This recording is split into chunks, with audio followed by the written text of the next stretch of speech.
जय ज्योती जय Savitri. 11 April 2026 Mahatma Phule यांची 200वी जयंती।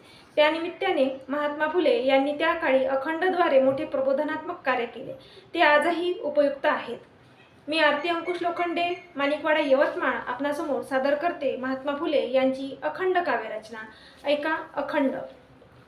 इंग्रजांना तुम्ही बसू नका उगे, इंग्रजांना तुम्ही बसू नका उगे, ब्रॉन्डला सवेगे आणा येथे, ब्रॉन्डला सवेगे आणा येथे।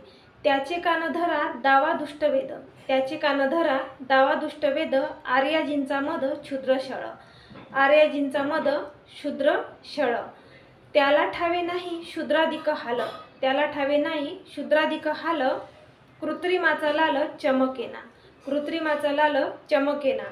अनुभवाविन व्यर्थ वाचाळता, अनुभवाविन व्यर्थ वाचाळता, जळोती विद्वत्ता ज्योती म्हणे, जळोती विद्वत्ता ज्योती म्हणे।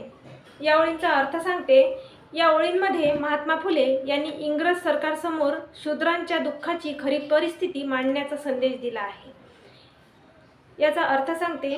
शूद्रांनी गप्प बसू नये, इंग्रज अधिकाऱ्यांना किंवा न्याय देणाऱ्यांना आपल्या दुःखाची व अन्यायाची माहिती त्वरेने सांगावी, म्हणजे ब्राह्मणांनी वेद आणि धर्माच्या नावाखाली शूद्रांवर कसा अन्याय व छळ केला हे इंग्रजांच्या कानावर घालावे।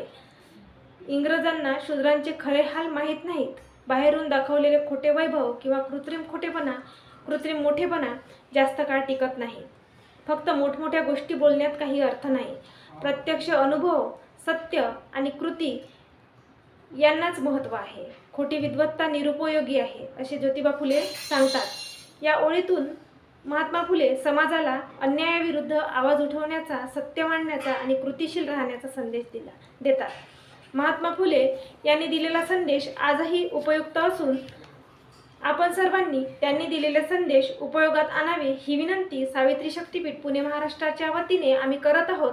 आमच्या सावित्री न्यूज इंडिया चॅनलला लाईक, शेअर, सबस्क्राईब करा आणि आमचे व्हिडिओ असेच पाहत राहा। धन्यवाद।